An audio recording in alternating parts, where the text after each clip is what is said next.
Did you get started on this? What sparked your passion for writing and entrepreneurship and startups? Where does it all begin? I think it really began for me was when I started working in startups. And I was actually a fresh graduate from high school. So 2 years ago, I decided, and I decided to take a gap year instead of going to university. And I stumbled upon a startup here in the Philippines. And mind you, in the Philippines, I don't think the startup scene was very like Singapore, Indonesia, even in 2020.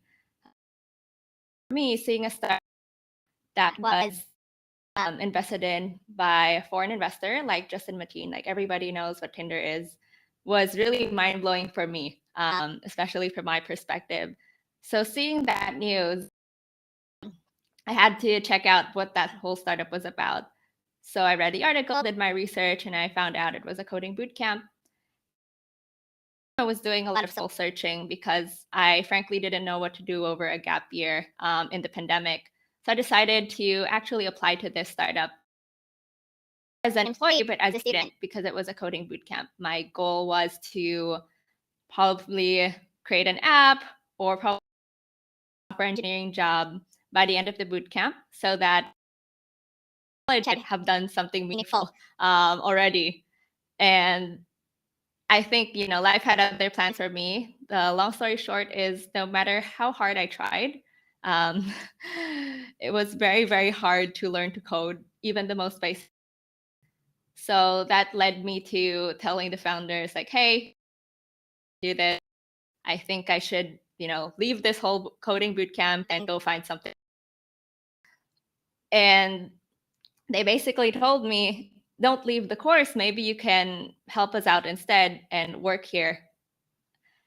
And I found out that, the startup was actually just two people, just the two founders. And that led me to become the first employee. And for me, it was my first time truly working at a startup and being in the Philippine startup ecosystem. I thought, okay, I have to learn everything about startups. This is my first job, and part of selling to other startups. So I really had to find out everything about startups, not just in the Philippines, so in like Southeast Asia and other markets, because those are our customers. So functions of my job, I had to look at um, and basically all over the world, engineers at jobs there. And that whole process, doing the you're the first employee, I'm not just selling to other companies, I realized a few things. So one, it's that looking for startups was actually really, really hard. Like there was no centralized source for startups that had all of the news. So I would go to multiple news, read every article one by one, and list down all these company names and reach out to them. They're trying to get them to hire our engineers.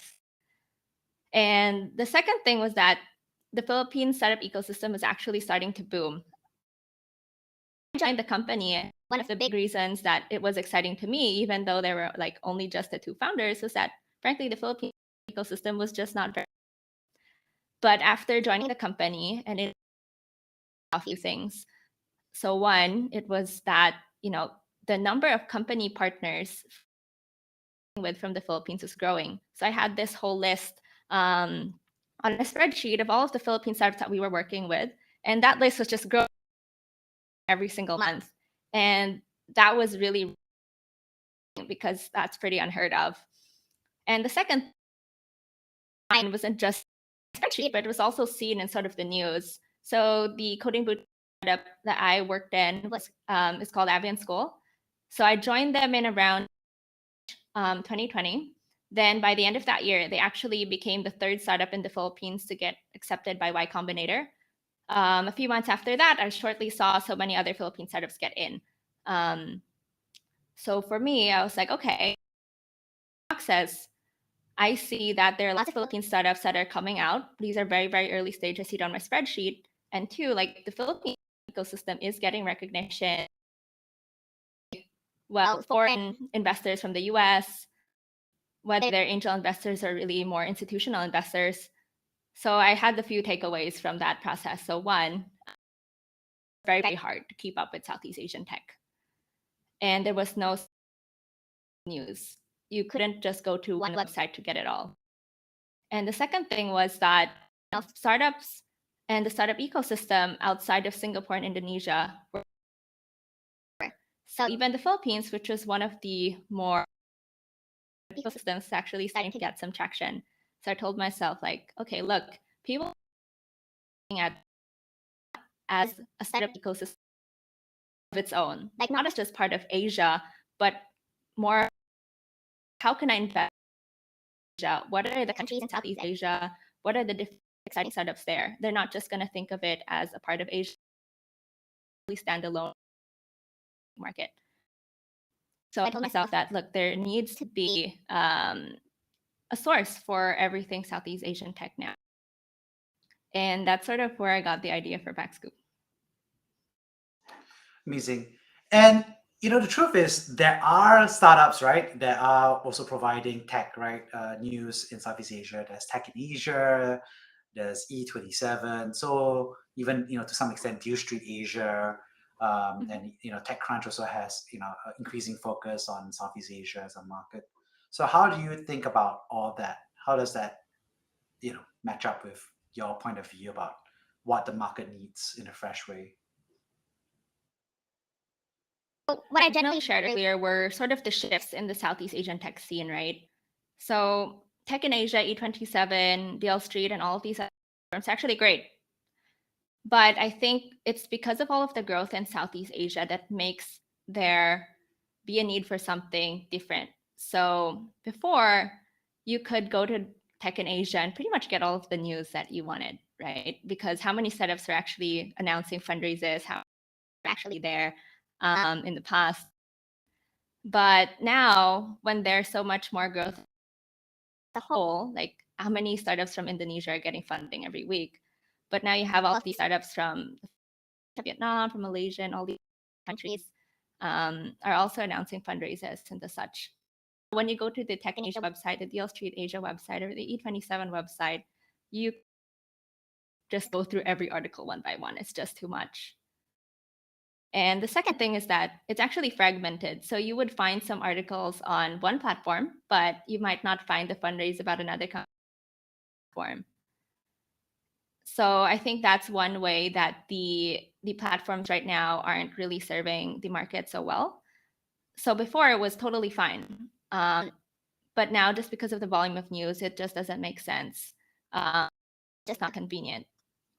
So I feel like BackScoop or version 2 that is a bit better suited for the change, but also sort of like the change in the people now as well. People now are at the stage where they also have to start looking at their startup and ask themselves, okay, now I come from Singapore, but I want Philippines. What are the other startups there? Actually happening there? Do I have a competitor there? Can I learn from a startup that's there? Out to the other markets as well, beyond just Singapore and Indonesia. And for them, like they can't just go to the websites and refresh times a day, but they sort of more convenient way to find out what's going on in other markets. So that's better solved by a newsletter that gives you the news in like 5 to 7 minutes a day than you manually going through all of these sites and reading articles one by one. But, it's something that's related to. I mean, I think you're identifying something that's a persona for sure, right? Which is that, you're outside Southeast Asia, you're looking at Southeast Asia, you're trying to understand Southeast Asia as a region. Does the newsletter actually solve it? Because, I guess you could make the argument that if I want to understand Southeast Asia, I use Google, right? Which is the most common thing, right? Southeast Asia tech trends, right? And then that's an aggregated view. And then now you're saying that a newsletter provides that, but I mean, I think you're right to say that there's some curation, obviously, across articles, and I read your articles as well. But I'm just kind of curious, do you think it really solves that problem, or do you have more on your roadmap beyond the newsletter that would actually solve this set of requirements? Our main market's actually people in Southeast Asia. That's the bulk of our subscribers, and they're more people like you and me. You're based in Singapore. I'm based in the Philippines. I go to a website and read a news article every day about Southeast Asian tech. It's not sort of guaranteed that I will spend going to the website and looking for articles will actually bear. Maybe on that day there's no interesting article related for your job. And I think what I meant earlier as well was tech in Singapore. And years ago, you grew your market in Singapore, but now it's but it's important for you to stay updated on what's going on in other well, like outside of Singapore, and also like look into other industry trends, even outside. Um, and for people like that, they're actually really, really. I get as feedback from people is that they don't have the time to check the news to keep up with things happening in their industry or in their country or their markets, even though they're expanding to them, because they're just frankly super busy to refresh all these sites. And newsletter allows them to just go open their email, which they do every single morning, and then read the news. And they don't feel the FOMO of like, okay, maybe I missed out on an important article, that's about my competitor, or about another market that I'm very curious in exploring. Is like with so much news out there, not everything is going to be relevant, and a convenient place allows people to sort of have less friction and waste less time. Added to the fact that we make everything a lot more digestible than every other news, which is an added plus for our readers, because no matter what industry you're in, you'll be able to understand what the company is doing. Plus, we have the facts and data that we're able to get one article or one piece. What's your vision for BackScoop, right? Because I totally agree that your newsletter has, I think, a fresh take on the newsletter, and I think it does address a FOMO for a lot of folks. That being said, there are a lot of newsletters. I want to say a lot, but I think there's a lot of the newsletters of every writer, every community. I think in Southeast Asia, I think the biggest one I feel like would probably be Tech in Asia, right? I think they have like 50,000 subscribers, and I think also the Can is also pretty good in terms of in-depth reporting. So all of these kind of address the FOMO point, right? And the awkward reality is like I as a user have multiple newsletters, right? And they all go into a RSS feed for me. So I just kind of like scan those 4 newsletters and I archive everything and I just scan those 4 things. I'm like, I'm good to go for today. So do you feel like that's, I mean, I'm just kind of curious, how do you see that vision there for BackScoop, So I say that with BackScoop is newsletter, right? So I started the newsletter really my problem, which was like I can't read every site to find out all of the news. Plus, we have that added point where the newsletter is also curated to have relevant news for people instead of just articles that you have to sift through. And beyond that, what's exciting for me to grow BackScoop to something that could serve a meaningful way. So we started with the newsletter, which solves the problem, which is what's happening, what's the most interesting news, who fundraised in the past 1 to 2 days. But we've actually been able to also grow our audience as well. So the newsletter right now has 7.5K subscribers. And everybody's really somebody who is in the startup ecosystem in Southeast Asia and some people ecosystem outside. But beyond that, we also have a total social follow people. And with that, we actually want to bring our engaged audience and lean into that to build more products and services that serve them. Because I feel like as a smaller news outlet, a younger news outlet for now, we can actually have the ability in the Southeast Asian ecosystem much better because we don't have all these other existing products that we have to, let's say, adapt or change or remove. And another thing is that we have a more relationship with our audience. So a lot of the people, especially in the earlier days that I was running BackScoop, I'd gotten on calls with them. A lot of people now, I still write a lot of emails and messages with a lot of people. And at the end, having it at people's inboxes, people are a lot more receptive and active, like things like that. Even offer a lot of ideas and for us, we want to lean into that to build our with the whole idea of really how do we serve this Asian ecosystem as a multimedia outlet and more products that continue to serve them and their needs. Finding out, okay, what happened today and yesterday, the most important fundraisers, what else do people need? And we're going to be figuring that out. What do people write into you about? I'm so curious. Any stories or any examples? I think for me, beyond just like funny or interesting like messages, I feel like it's more of like the meaningful relationships that you're able to build. Like I've been able one of my earliest subscribers from Indonesia. Now, when my relative went to Indonesia and she heard about it, a whole box of like things from Indonesia and Indonesian startup goods to me. Another thing would be I to Malaysia and I had this other subscriber who I'd really just had a call with maybe a few weeks before my trip, and then before headed on my flight, we actually reconnected again, and then me to actually going to the restaurant that she recommended to me, and a couple other subscribers recommended to me, which was Village Park in Malaysia. So I went there as my first destination of the trip.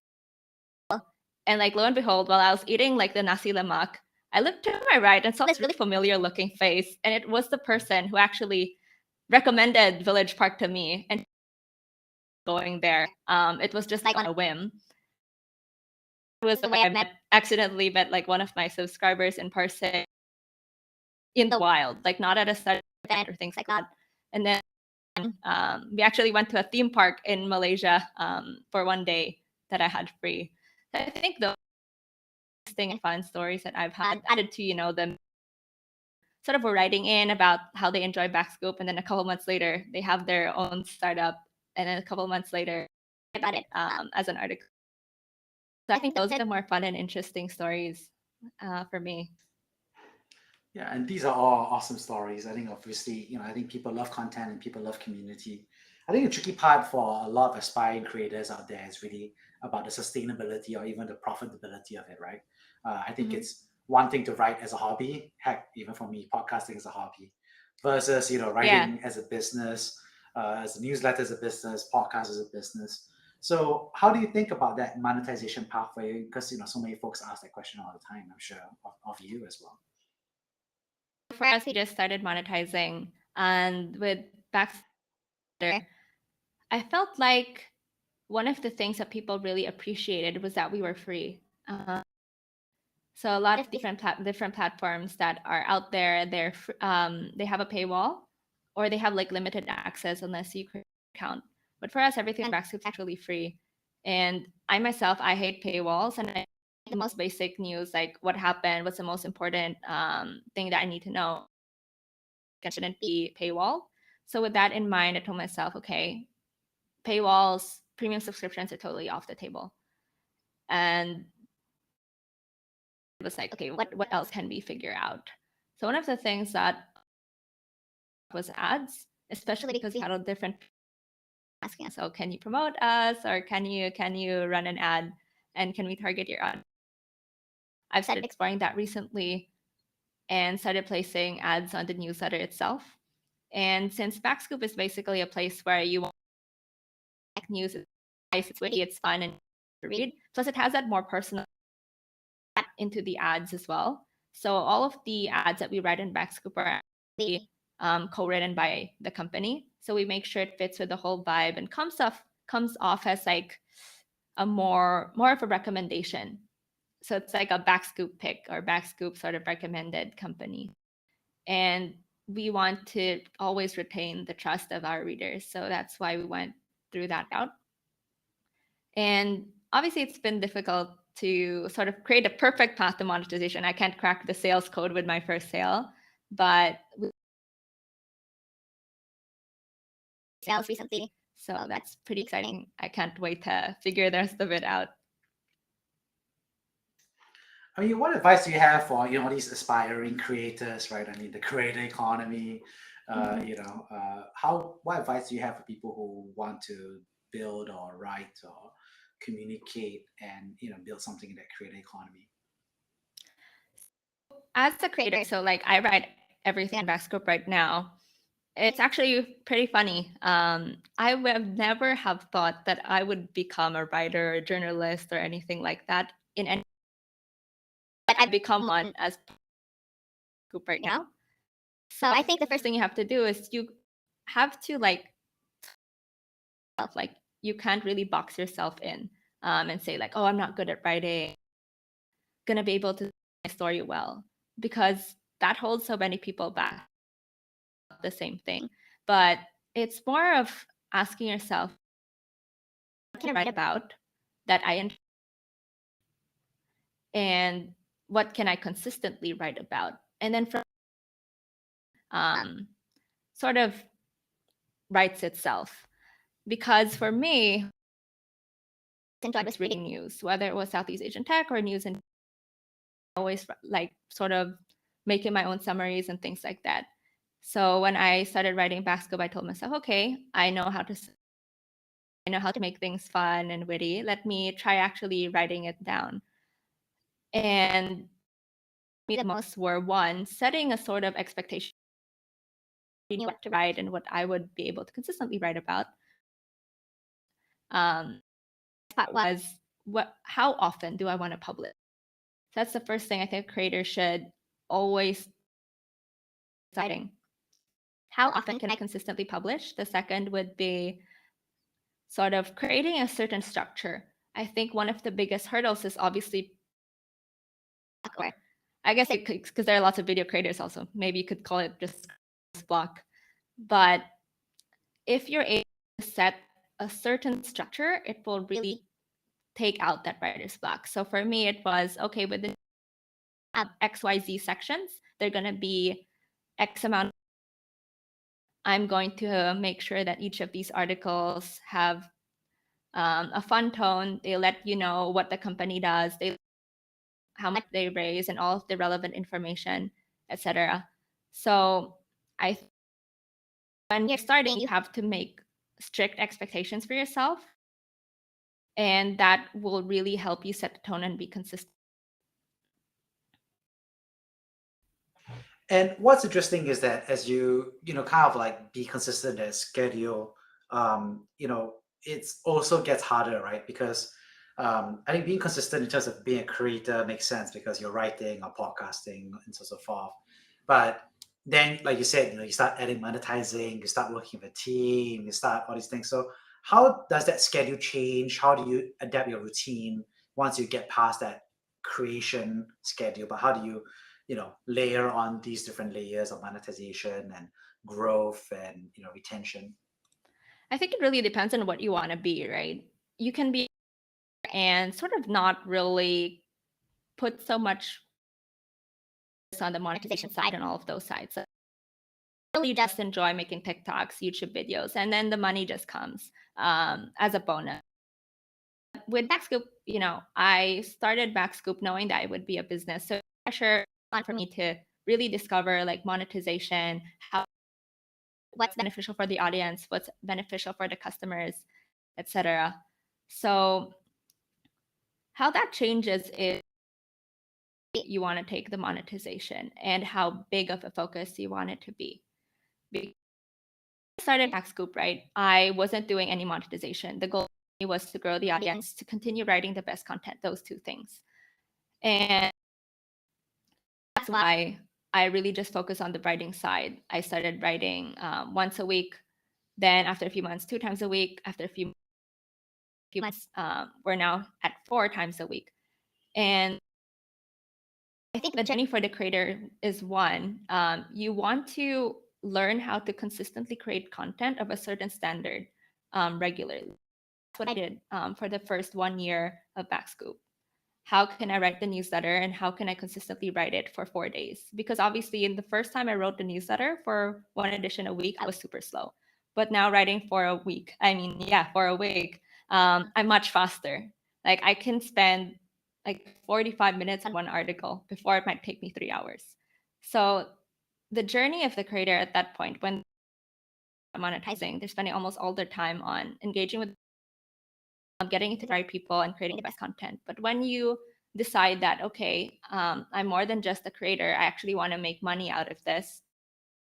For me as a business, I'm monetizing. Then you also have to carve out extra time to doing things like, how can I monetize? What are the effective ways that I can monetize? Ways that my audience will appreciate and accept. And the second is actually part out. Like I have to carve out time to do sales calls to sort of explore and analyze what's working and what. And I also have, for example, targets to hit internally, right?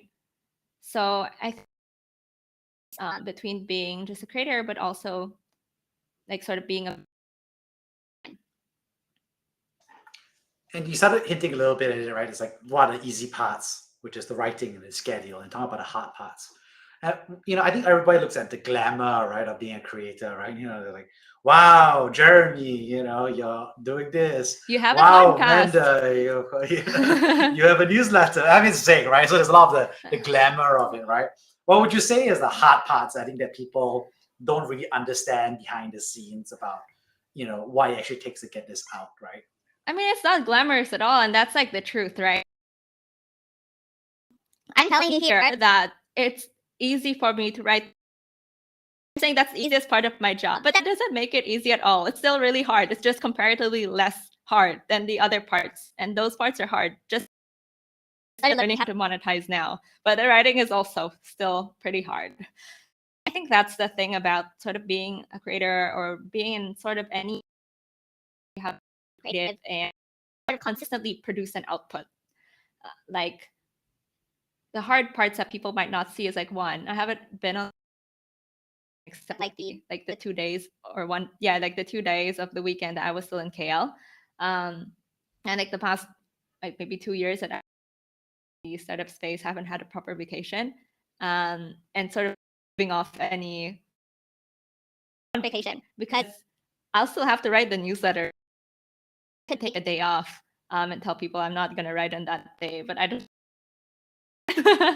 The second is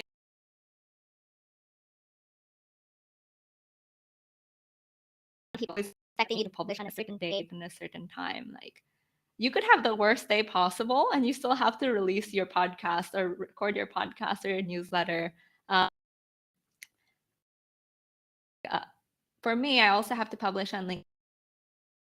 Truth be told, I was not really the type like on LinkedIn. I didn't even like put it in my LinkedIn and months like people about it much externally.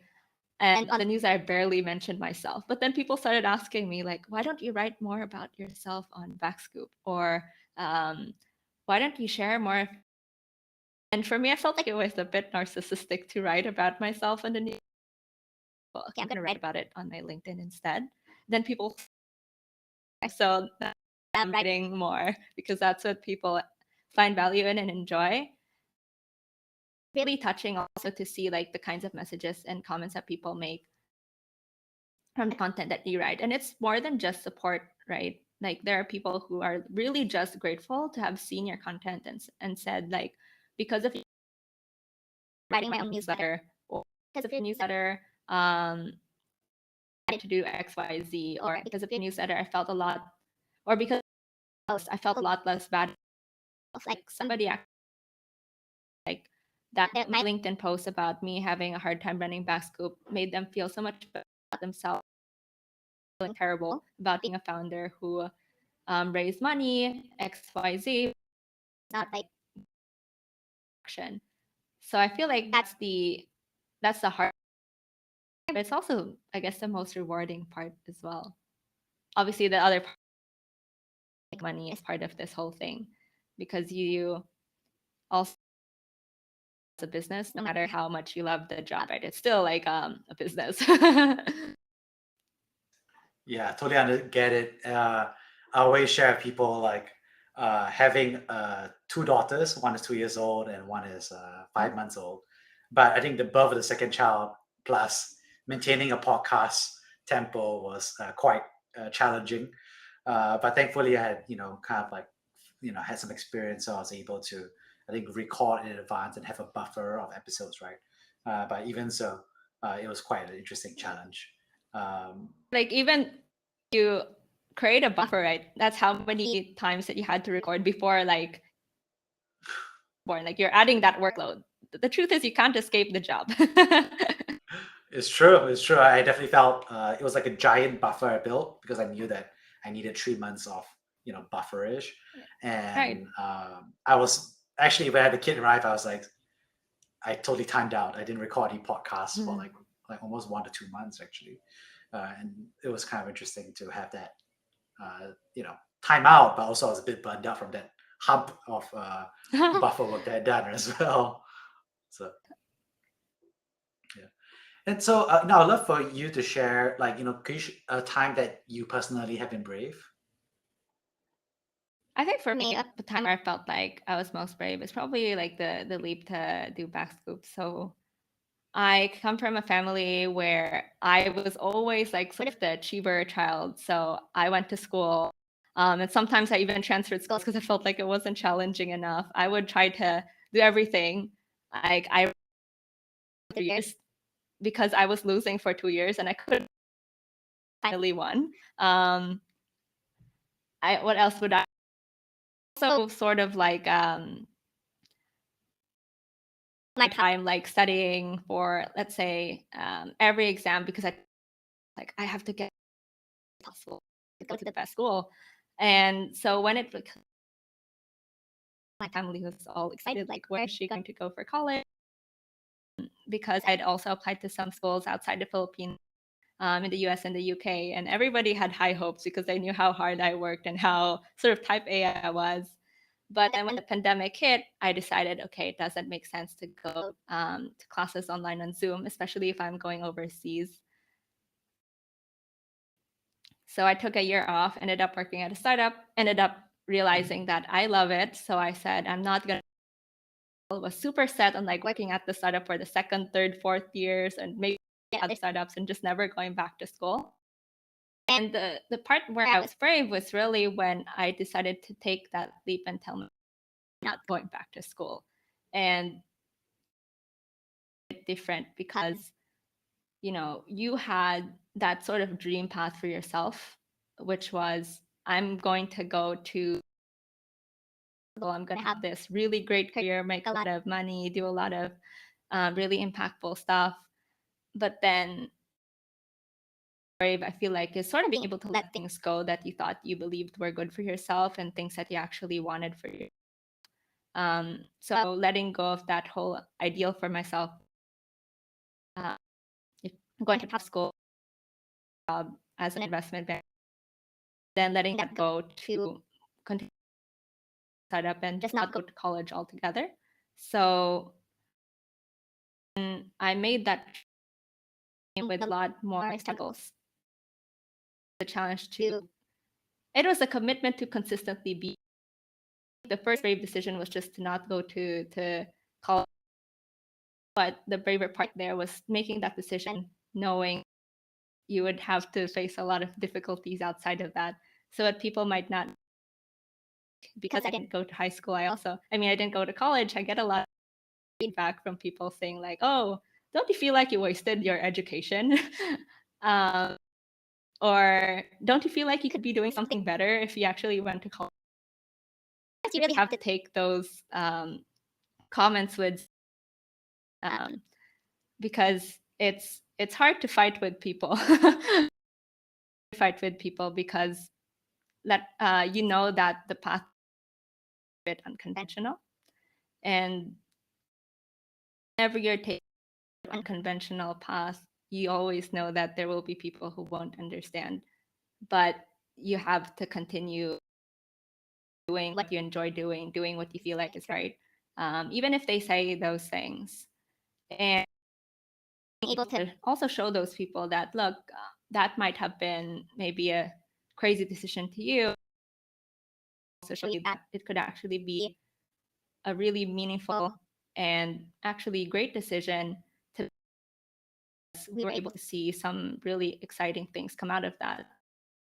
I may not have been able to go to a top university or university at all and sort of leave that, I've sort of not going back to at all. But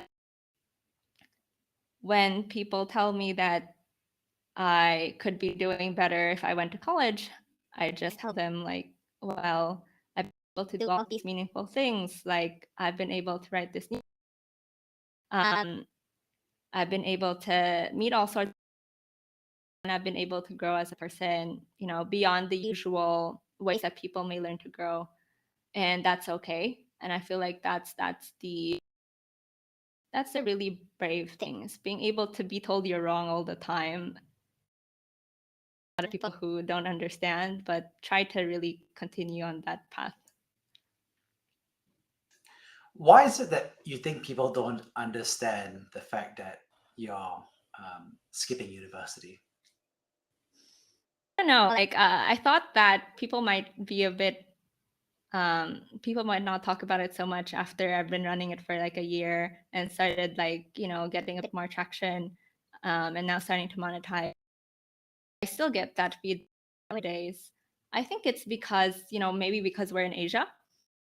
And I think for a lot of people, education is obviously great. I have nothing against going to college, like, not the path that I took, given all of the choices that I'm in front of me, right? But I feel like people feel like, college is a normal thing. And it's not common, I think, to go against the grain. Added to that, some of the were like, maybe because I'm a girl.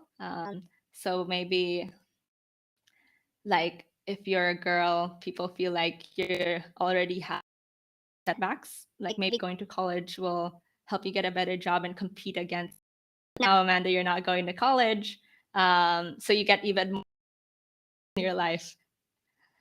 And I think another thing, also sort of like the fact that maybe people don't understand is because I've changed a lot as a person. Like, before, I told you, like, I was super type A, got good, worked really hard, and really wanted to go to a really good college overseas. And I think people might be surprised because I had that kind of opportunity that's not something everybody could have. Like, I was able to get a scholarship overseas, and for other people, they might not even get that chance. So maybe some people, it was to do because I was opportunity and I didn't take it. And since it's sort of the well-trodden path, right? Like, people are able to go to a foreign university or a top university is really great after. And I think for other people from older generations, they might feel like you've almost had, like, you the stable job, this great career, and then you let that go, especially when not all of those people. I feel like those are the kinds of things that people feel, and that's why some people don't really think as positively of it. What advice do you have for people who are going through, that set of criticism, right? So the criticism, like you said, is skipping university, dropping out, not being a doctor, not being a lawyer, you know. But there's, I think there's a lot of criticism, right? And that may come from parents, may come from family, may come from friends, may come from Or people you strangers. don't know. Oh, yeah, exactly. Yeah. Strangers' criticism is always the funniest because you're just like, wow, it came from nowhere, right? So So, what, do you have any tips on or advice on how to, like, I don't know, survive it or get through it? I think for me, one of the biggest hurdles was myself. So I think the one thing that people might also not realize is a challenge is like when you skip like the whole that opportunity to slowly grow up for 4 years and sort of become an independent thinker where you're not really affected as much by your peers um, or even like the world around you. I feel like when you're still younger in school, you're easily like affected by what other people think, right? No matter who they are. So first was myself, like being able to come to terms that, hey, I've changed and I don't want the things that I used to want so much. Like I don't want that super stable career where I climb the ladder. Um, and the second thing about, that I had to work with myself with, hey, I'm choosing an unconventional path. And you have to make peace with that. And you have to tell yourself that's going to be hard for me, it'll be hard for you and the people around you because they're going to have opinions. They may or may not be affected in other ways. Decision you're making. Um, so I think the most important part is making that peace with yourself. And then after that, it's being able to really with your decision and have conviction in it. So what I've been able to do with BackScoop, I always try to be a bit more right. These are the milestones that I've had. These are the things that I've been able. And for some people that you know understand the path that I'm taking, I've seen some of those people sort of understand after I've made a couple of milestones. I think some people and sharing BackScoop, they were really excited, but I know some of those people who thought I was really crazy for not going to college, right? So I feel like you have to really just focus on the work and let it take care of you and be able to enjoy those milestones but for yourself and also sort of be able to those people um, as well if there are people like that in your life who are directly like sort of opposed to what we're doing. But at the end of the day, it's really a problem that you have to face on your own internally. And I think that biggest demon yourself and being able to make those adjustments because of the best. One of the things that I actually did was sort of stay off social media a lot because I knew that affect me mentally in the sense that I might feel like I'm comparing myself with my peers and like, look, oh, they're having fun in college. They get to go on vacation and I don't. And when you let yourself sort of be affected by your emotions, especially when it gets triggered by things that you can control, that's probably the worst. Like if you're vulnerable emotionally, control that on your own, then that will allow you to be weak in the sense that when people are against you and people don't really believe in you, that might take you over and might make you give up. When truthfully, probably right. Oh, thank you so much for sharing all of that. I really appreciate you doing and going so deeply into this. I'd love to wrap things up by sharing, I think, the three big themes I got from this. The first is thank you so much for sharing, I think, the story about why you found the BackScoop and I think the opportunity you saw in the media landscape versus Tech in Asia, E27, Digital Asia, all these other folks for a newsletter that was able to address the fear of missing out, a FOMO for folks, but also provide that clear set of resources for listeners and readers across the region and globally about Southeast Asia. The second is, I think, your in-depth discussion about monetization for creators, and I think the awkward realities behind it about what needs to be done and the different challenges and choices between paid subscriptions versus advertising, as well as the challenges I think of the creator lifestyle behind the supposed glitz and glamour of being a creator. Um, and lastly, thank you so much for sharing about I think your choice to skip university and the criticism that was associated with it. I think that was an interesting conversation that in order for you to take this opportunity to found BackScoop, you chose to skip university. And you got feedback from friends and family and strangers who would later praise you for going on CNN, but that you had to be thoughtful about their early criticism or skepticism about your choice. And I really appreciate you giving some of that advice to folks about, you know, facing or bypassing the criticism that they may face. So thank you so much, Amanda, for coming on the show.